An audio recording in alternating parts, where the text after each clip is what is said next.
Good evening. Inorganic के लिए ये टॉपिक आपका बहुत बहुत महत्वपूर्ण है, क्योंकि इस टॉपिक की पढ़ाई आपकी पहले नहीं हुई थी। वो था वैलेंस बॉन्ड थ्योरी, VBT का क्लास नंबर 1।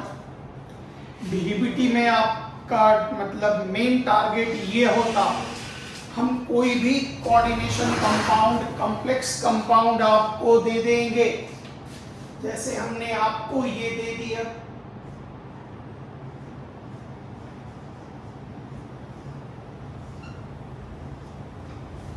अब हम आपसे ये पूछेंगे, बताइए इसमें सेंट्रल मेटल का हाइब्रिडाइजेशन क्या होगा। सेंट्रल मेटल का हाइब्रिडाइजेशन बताइए क्या होगा। This is the first part.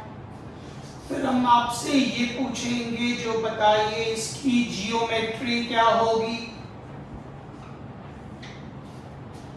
फिर ऐसे जानने के लिए बताइए इसका मैग्नेटिक बिहेवियर क्या होगा, मैग्नेटिक प्रॉपर्टी क्या होगा, मतलब क्या ये पैरामैग्नेटिक होगा या डाईमैग्नेटिक होगा।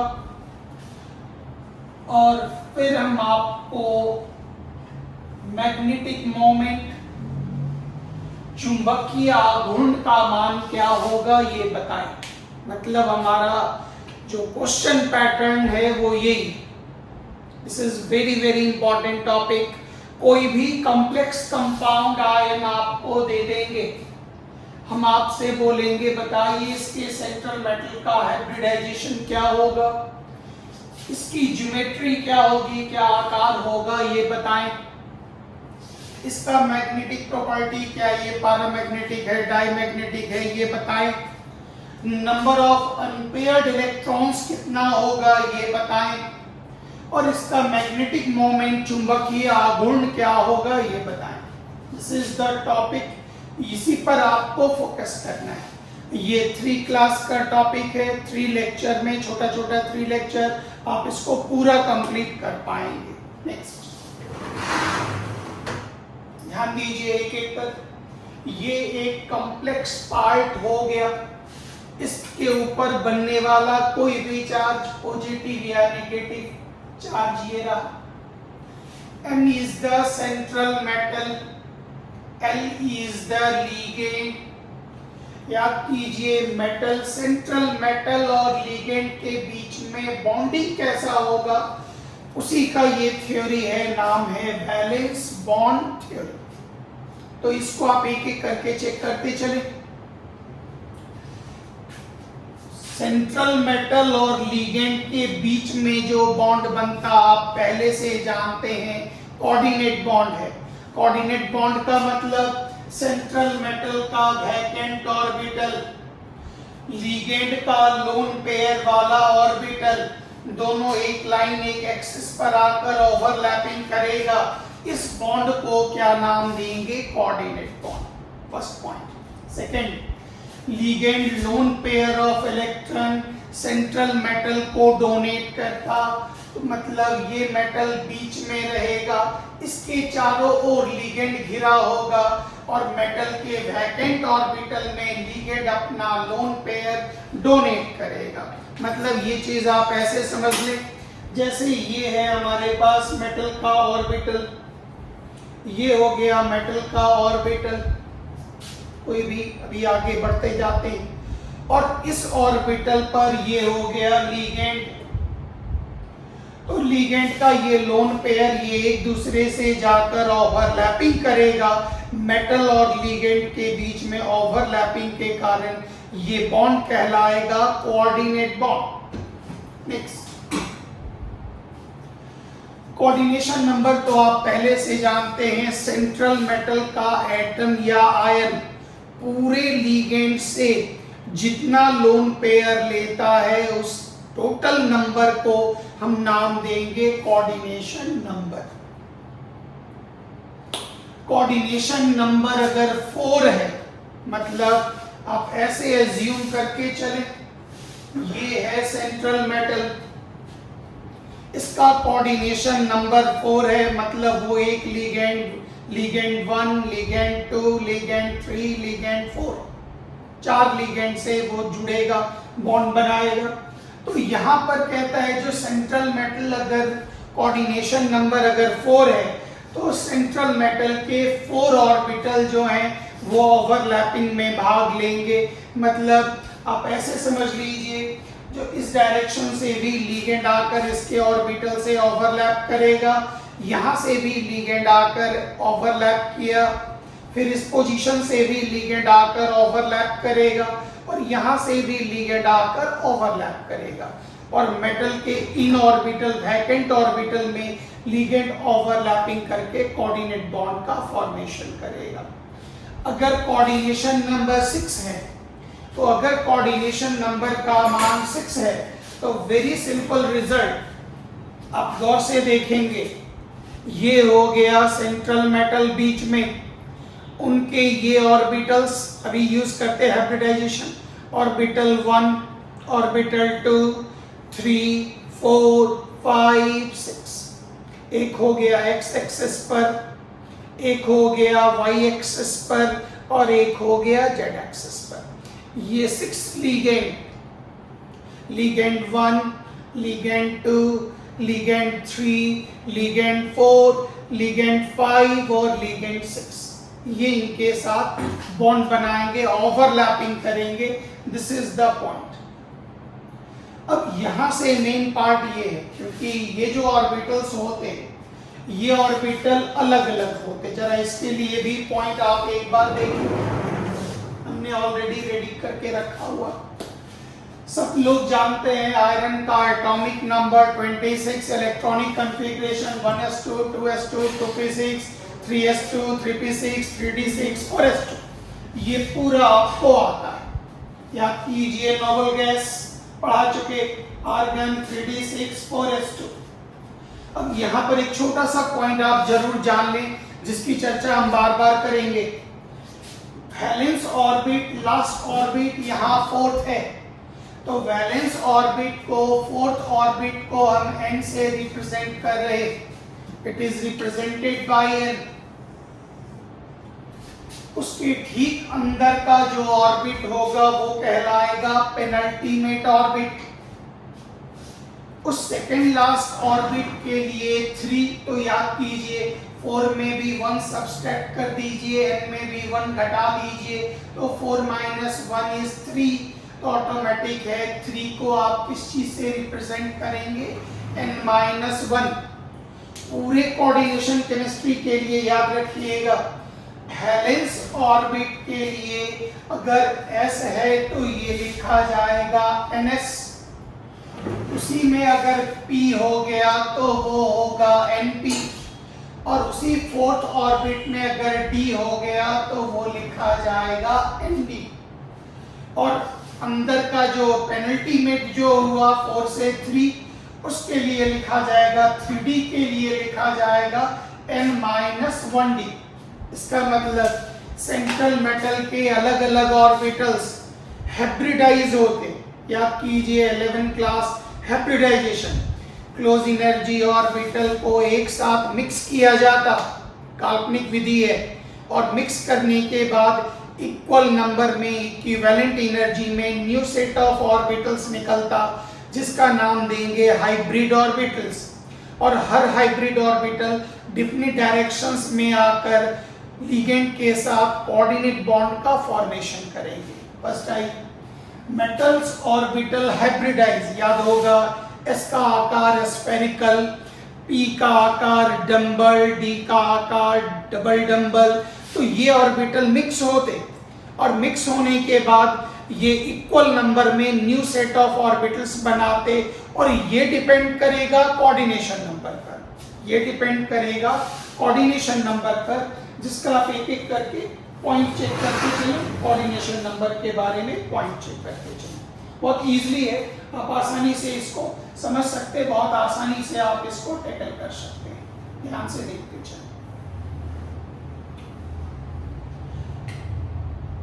अगर कोऑर्डिनेशन नंबर का वैल्यू 2 है, याद कीजिए 11 class hybridization, sigma plus LP is equal to 2, वही वाला पैटर्न यूज करना है। तो याद कीजिए इसमें हाइब्रिडाइजेशन क्या होगा, sp, और sp का आकार क्या होगा, लीनियर, और sp का मतलब sk1 ऑर्बिटल, और याद कीजिए pk1 ऑर्बिटल। ये दोनों मिक्स करने के बाद spk2 हाइब्रिड ऑर्बिटल का निर्माण करते।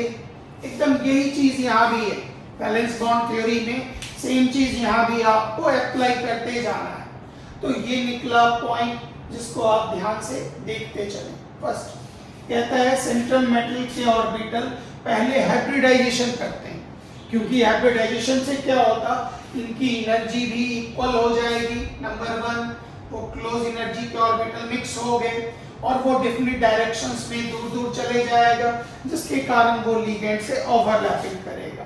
नेक्स्ट आइए, different number of metal orbital s p d hybridize होकर कोऑर्डिनेशन कंपाउंड के सेंट्रल मेटल का ये पार्ट आपको स्टडी पहले करना है। हाइब्रिड ऑर्बिटल की डिफरेंट डायरेक्शंस होगी और डिफरेंट एनर्जी होगी। याद कीजिए हाइब्रिड ऑर्बिटल अगर आपका लीनियर हो गया, कोऑर्डिनेशन नंबर 2 के लिए आप देख लें, सेंट्रल मेटल ये हुआ, उसका ये रह गया हाइब्रिड ऑर्बिटल, सेंट्रल मेटल ये हो गया, उसका एक हाइब्रिड ऑर्बिटल sp, दूसरा हाइब्रिड ऑर्बिटल sp, और याद कीजिए इसका बॉन्ड एंगल 180 डिग्री, और यहां से लिगेंड अपना ओवरलैपिंग करेगा। लिगेंड यहां से, एक लिगेंड यहां से ओवरलैपिंग किया, दूसरा लिगेंड इस पोजीशन से ओवरलैपिंग किया, इसके कारण इसका आकार हो गया लीनियर। अभी थ्योरी पूरा देखना है, फिर एग्जांपल्स पर उतरेंगे, इसलिए पूरा थ्योरी ध्यान से देखते जाइएगा। अब यहाँ पे सिंपल वही बात है जो सेंट्रल मेटल का हाइब्रिड ऑर्बिटल, लिगेंड का लोन पेयर वाला ऑर्बिटल, दोनों ओवरलैपिंग करके कोऑर्डिनेट का फॉर्मेशन करेगा। अब यहाँ से एक बहुत इंपॉर्टेंट पॉइंट जरूरी है, जितना भी हाइब्रिडाइजेशन और जो ज्योमेट्री होती है, उल्टा मेथड है, जो भी हाइब्रिडाइजेशन और ज्योमेट्री होती है वो मैग्नेटिक बिहेवियर ऑफ कॉम्प्लेक्स द्वारा डिसाइड होता है। मतलब एक्सपेरिमेंट करके मैग्नेटिक प्रॉपर्टी निकाला जाता, जो उसमें कितना अनपेयर्ड इलेक्ट्रॉन है, और तब इसका हाइब्रिडाइजेशन किया जाता। तीनों वीडियो को कंबाइन करके एक लॉट में एक साथ देखेंगे, तब जाके इसका पॉइंट क्लियर होगा। नेक्स्ट आइए, ये पहले से आप हाइब्रिडाइजेशन में आप सब लोग जान रहे हैं। sp का आकार लीनियर, sp2 का ट्राइएंगुलर प्लेनर, dsp2 एक नया आएगा स्क्वायर प्लेनर, sp3 का टेट्राहेड्रल, sp3d2 ये नया आएगा d2sp3, इसका आकार ऑक्टाहेड्रल। नेक्स्ट अब ध्यान दीजिएगा, वेरी इंपॉर्टेंट पॉइंट, इस जगह के पॉइंट को हम दोबारा ले रहे, जरा ये पॉइंट आप ध्यान से देखिए, गौर से समझिएगा, एक एग्जांपल से पूरा पॉइंट आपका क्लियर हो जाएगा। ये हो गया 3d ऑर्बिटल, ये हो गया 4s, ये हो गया 4p, और ये हो गया 4d ऑर्बिटल। किन किन परिस्थितियों में होगा ये आप बहुत जल्दी सीख जाएंगे, पहले थ्योरी की तरफ देखते चलें। फर्स्ट, अगर कोऑर्डिनेशन नंबर का वैल्यू 6 है, समझ जाए, क्योंकि आपको 2 पर ही फोकस करना है, सिर्फ 2 पर, कोऑर्डिनेशन नंबर 4 और कोऑर्डिनेशन नंबर 6। एनसीईआरटी का सारा एग्जाम्पल इसी पर केंद्रित है, बाकी भी हम बता देंगे, लेकिन 2 पर आपको पूरा फोकस करना है। अगर कोऑर्डिनेशन नंबर 4 है, इसका मतलब यहाँ से 4 ऑर्बिटल को लेना, 4 ऑर्बिटल सेंट्रल मेटल यूज करेगा। अगर कोऑर्डिनेशन नंबर 6 है तो यहाँ से 6 ऑर्बिटल को लेना। कौन सा 6 ऑर्बिटल लेंगे इसकी जानकारी आपको तुरंत मिलने लगेगी, पहले चेक करें। अगर कोऑर्डिनेशन नंबर 4 है तो सेंट्रल मेटल को 4 ऑर्बिटल को लेना है, वो 4 ऑर्बिटल दो प्रकार से लिया जाएगा, ध्यान दीजिएगा। अगर स्ट्रॉन्ग लीगेंड है, अभी इस पर टॉपिक पर आते हैं, ये टॉपिक 3 का पैकेज है, 3 क्लास का। अगर स्ट्रॉन्ग लीगेंड होगा तो अंदर का डी का एक ऑर्बिटल, एस का 1 ऑर्बिटल और पी का 2 ऑर्बिटल लेगा। 1 2 3 4। क्यों और कैसे, एग्जाम्पल देते हैं। इसका हाइब्रिडाइजेशन होगा DsP2। डी का 1 लिया, अंदर का डी लिया मतलब N-1D, बाहर का S लिया NS, बाहर का P लिया तो ये कहलाएगा NP। तो जिस किसी भी हाइब्रिडाइजेशन में, सेंट्रल मेटल के हाइब्रिडाइजेशन में अंदर का डी लिया जाता, अंदर को नाम देते इनर। तो इस प्रकार के कॉम्प्लेक्स को हम लोग नाम देंगे इनर ऑर्बिटल कॉम्प्लेक्स। इस प्रकार के कॉम्प्लेक्स को नाम देंगे इनर ऑर्बिटल कॉम्प्लेक्स। अंदर का सिर्फ एक ही ऑर्बिटल। रुकिएगा, अभी आपकी उत्सुकता होगी, इसको धीरे धीरे हम अपने आंसर से बताते जा सकते हैं। तो इसका मतलब हो गया, जब डी ऑर्बिटल को लेंगे तो डी ऑर्बिटल में दो विकल्प। अंदर का जब डी ऑर्बिटल लिया जाएगा तो वो कहलाएगा इनर ऑर्बिटल कॉम्प्लेक्स, और बाहर का जब डी लिया जाएगा तो वो कहलाएगा आउटर ऑर्बिटल कॉम्प्लेक्स। कब इनर और कब आउटर, इसी पॉइंट को क्लियर करना है। अंदर का डी होगा तो वो N-1D कहलाएगा, और बाहर का डी होगा तो वो ND ऑर्बिटल्स कहलाएगा। अभी तुरंत हमने बता दिया, इनका मतलब ही हो गया लास्ट ऑर्बिट के लिए हम लोग वर्ड यूज करते, लास्ट ऑर्बिट के लिए हम लोग वर्ड यूज करते हैं n, और उसके अंदर वाले ऑर्बिटल के लिए, पेनल्टीमेट के लिए वर्ड यूज करते हैं N-1। सब पर यही चीज आपको ध्यान देना है। नेक्स्ट टाइम, और हर सेंट्रल मेटल जब लिगेंड के साथ कंबाइन करता है, उसका hybrid orbital, hybrid orbital, hybrid और हाइब्रिड कंबाइन करेगा तो एक डेफिनिट ज्योमेट्री बनाएगा, जिसको कोऑर्डिनेशन पॉलीहेड्रॉन भी कहते हैं। कोऑर्डिनेशन पॉलीहेड्रॉन मतलब लीनियर, ट्रायंगुलर, टेट्राहेड्रल, ऑक्टाहेड्रल, ये सारे आकृति को, ज्योमेट्री को ही हम लोग नाम देते कोऑर्डिनेशन पॉलीहेड्रॉन। ये वर्ड भी जानना है। अब आइए लिगेंड के स्ट्रेंथ को हम एक बार और CFT में क्लियर करेंगे। यहाँ आपको थोड़ा सिंपल बताते हैं, थोड़ा इजी कर लीजिएगा।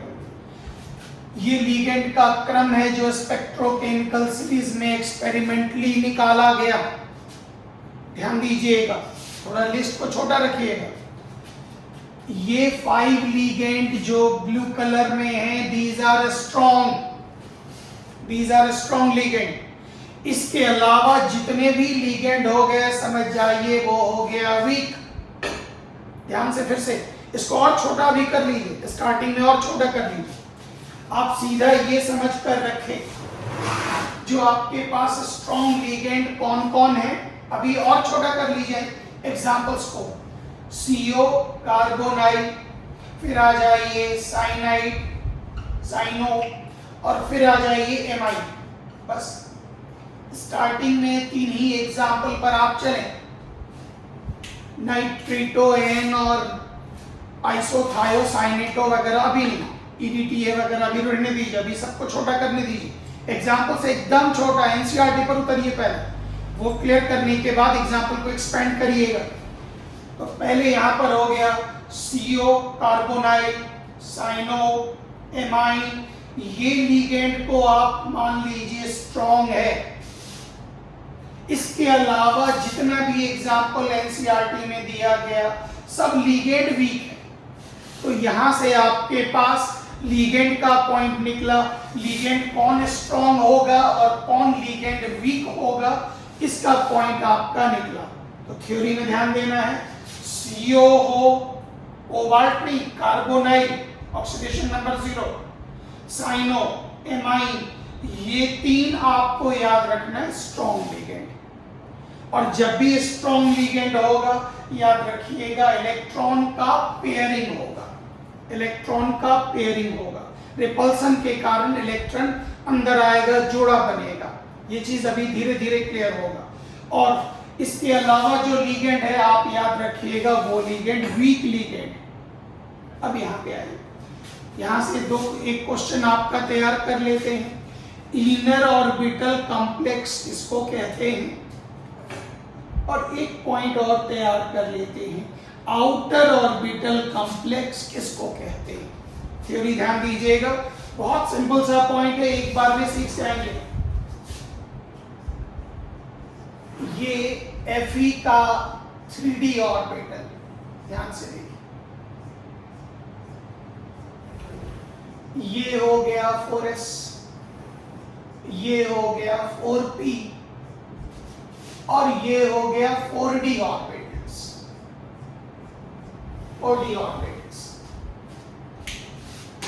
इसमें आयरन में जो भी इलेक्ट्रॉन है, अगर स्ट्रॉन्ग लिगेंड इस आयरन के करीब आया, मान लेते हैं हमने यहां पर लिख दिया Fe3+, ऐसी एग्जांपल लेने दीजिए।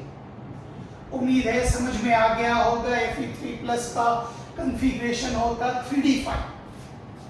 अब चेक कर लीजिएगा, याद कीजिए आयरन का। आर्गन 3d6 4s2, Fe3+ का मतलब 1 1 और 1, माइनस कर दीजिए। This is the point. ध्यान दीजिएगा, अगर स्ट्रॉन्ग लिगेंड आया तो इलेक्ट्रॉन का पेयरिंग होगा, इलेक्ट्रॉन का पेयरिंग होगा, पेयर लगेगा, कारण धीरे धीरे पूरा खुलता जाएगा। अब हाइब्रिडाइजेशन में अंदर के डी ऑर्बिटल की भागीदारी होगी, डी ऑर्बिटल की भागीदारी होगी। मान लेते हैं कोऑर्डिनेशन नंबर 6 आप लेकर चले, तो 1 2 3 4 5 6 अंदर का डी ऑर्बिटल हाइब्रिडाइजेशन में भाग ले रहा, तो इसको हम नाम देंगे inner orbital complex. Inner orbital complex, अंदर का जब डी ऑर्बिटल भाग लेता तो उसको नाम देते इनर ऑर्बिटल कॉम्प्लेक्स। अब उसी तरह से अगर गौर करिएगा, स्ट्रॉन्ग लिगेंड आने पर इलेक्ट्रॉन का पेयरिंग होता, स्ट्रॉन्ग लिगेंड आने पर इलेक्ट्रॉन का पेयरिंग होता, और इलेक्ट्रॉन का पेयरिंग होने के कारण वैकेंट ऑर्बिटल जनरेट होगा, वो हाइब्रिडाइजेशन में भाग लेगा। तो थर्ड के लिए याद कीजिए, अभी तुरंत आपने पढ़ा n-1d ऑर्बिटल, फिर याद कीजिए 4s के लिए ns ऑर्बिटल, 4p के लिए np ऑर्बिटल, ये हाइब्रिडाइजेशन में भाग लेगा। इसी को नाम देंगे outer orbital complex, inner orbital complex. ये इनर के लिए हमने एग्जांपल आपको दिए, इनर ऑर्बिटल कॉम्प्लेक्स, जिसमें n-1d ऑर्बिटल हाइब्रिडाइजेशन में भाग लेते। बाहर वाला तो लेता ही है, अंदर का d भाग लेता, साथ साथ s और p भी भाग लेता। इस प्रकार के कॉम्प्लेक्स को नाम देंगे इनर ऑर्बिटल कॉम्प्लेक्स। इसमें इलेक्ट्रॉन का पेयरिंग हो जाता तो अनपेयर्ड इलेक्ट्रॉन की संख्या कम हो जाती, इसका मैग्नेटिक मोमेंट का मान भी कम हो जाता। बताते हैं क्योंकि इसकी थ्योरी एक बार में फुल पैकेज में, ध्यान से देखते जाइएगा। ये जब भी बनेगा स्ट्रॉन्ग लिगेंड की उपस्थिति में बनेगा, इसमें नंबर ऑफ अनपेयर्ड इलेक्ट्रॉन की संख्या कम होगी। क्यों? क्योंकि इलेक्ट्रॉन पेयर होता। इसके मैग्नेटिक मोमेंट का मान 11 में ही पढ़ाए थे। Magnetic moment is equal to √n into n plus 2bm। यहाँ पे n क्या होता था? n होता था नंबर ऑफ अनपेयर्ड इलेक्ट्रॉन। चूंकि अनपेयर्ड इलेक्ट्रॉन की संख्या कम हो जाती है, इसलिए इसके मैग्नेटिक मोमेंट का मान भी कम होता।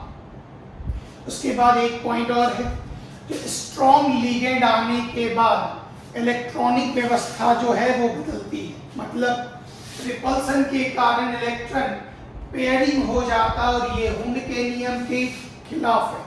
क्यों? क्योंकि इसमें हुंड के नियम का पालन नहीं होता, ये उल्टा काम हो गया। गया, ये इलेक्ट्रॉन रिपल्सन के कारण पेयर्ड हो जाता। आउटर ऑर्बिटल कॉम्प्लेक्स में क्या होगा, इस एग्जाम्पल को आप देखें जरा एक बार। आउटर ऑर्बिटल कॉम्प्लेक्स को आप जरा चेक करें। ये हो गया आर्गन 3D, उनके ऑर्बिटल्स 4s 4p और 4d। ये Fe+3 का कॉन्फ़िगरेशन याद कीजिए 1 2 3। अब ध्यान दीजिएगा, एक एग्जांपल यहां दे रहे FeF6 3- यहां ले लीजिए, या 4- जिस तरह से कॉम्प्लेक्स आप लेना चाहे कोई दिक्कत नहीं, 3- ही रहने दीजिए, लिख दिए तो ये चलेगा। हमने अभी तुरंत आपको बताया स्ट्रॉन्ग लिगेंड के एग्जांपल में, अभी 3 को ही लेकर चलना है। वो हो गया NH3, पहले तो CO ले लें, Cn- ले लें और NH3। इसको आप क्या नाम देंगे, स्ट्रॉन्ग लिगेंड। इसका मतलब क्या ये स्ट्रॉन्ग है? नहीं, मतलब ये किस प्रकार का लिगेंड हुआ, वीक लिगेंड।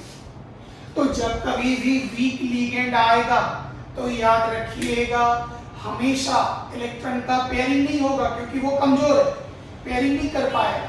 तब बाहर का ऑर्बिटल भाग लेगा, इसको नाम देंगे आउटर ऑर्बिटल कॉम्प्लेक्स। मतलब कोऑर्डिनेशन नंबर का मान कितना है, 6। हाइब्रिडाइजेशन के लिए कितने ऑर्बिटल चाहिए, 6। तो ये रहा 1 2 3 4 5 6। इस हाइब्रिडाइजेशन का नाम क्या होगा, चेक करें। ये हो गया S P1 P2 P3 D2। तो ये हो गया sp3d। This is the example. तो यहां से थ्योरी आपको क्या मिला, जब बाहर के ऑर्बिटल हाइब्रिडाइजेशन में भाग लेते हैं तो उसको नाम देते आउटर ऑर्बिटल कॉम्प्लेक्स। बाहर के ऑर्बिटल कब भाग लेंगे, तो जब लिगेंड आपका क्या होगा, कमजोर, वीक लिगेंड, तब बाहर के ऑर्बिटल हाइब्रिडाइजेशन में पार्टिसिपेट करते हैं। ये हमेशा बनेगा वीक लिगेंड। इसमें अनपेयर्ड इलेक्ट्रॉन की संख्या हाई होगी, क्यों, क्योंकि इलेक्ट्रॉन का पेयरिंग नहीं हुआ। और अगर इलेक्ट्रॉन की संख्या हाई है तो इसके मैग्नेटिक मोमेंट का मान भी ज्यादा होगा। और इसमें जो इलेक्ट्रॉन भरता है वो बिल्कुल, इसमें इलेक्ट्रॉन का कोई रीअरेंजमेंट नहीं होता, रीओरिएंटेशन नहीं होता, सब नॉर्मल होने के नियम के आधार पर भरे होते हैं। ये आपका एक पार्ट कंप्लीट हो गया। यहाँ से आप एक प्रश्न ध्यान देंगे और वो टॉपिक आपका बना जो इनर ऑर्बिटल कॉम्प्लेक्स और आउटर ऑर्बिटल कॉम्प्लेक्स से आप क्या समझते हैं। तो वह कॉम्प्लेक्स कंपाउंड जिसमें सेंट्रल मेटल के अंदर का डी ऑर्बिटल, साथ में बाहर का s और p भी होता, लेकिन डी ऑर्बिटल अंदर का पार्टिसिपेट करेगा, n-1d नाम देंगे इनर ऑर्बिटल कॉम्प्लेक्स। और बाहर का अगर भाग लेगा nd तो नाम देंगे outer orbital complex. Inner orbital complex में नंबर ऑफ अनपेयर्ड इलेक्ट्रॉन की संख्या कम होगी क्योंकि वो स्ट्रॉन्ग लिगेंड के साथ पेयर्ड हो जाता। आउटर में अनपेयर्ड इलेक्ट्रॉन की संख्या अधिक होगी। इसमें इनर में आप कह सकते हैं मैग्नेटिक मोमेंट का मान लो होगा और आउटर ऑर्बिटल कॉम्प्लेक्स में मैग्नेटिक मोमेंट का मान हाई होगा। Thank you very much. जय हिंद।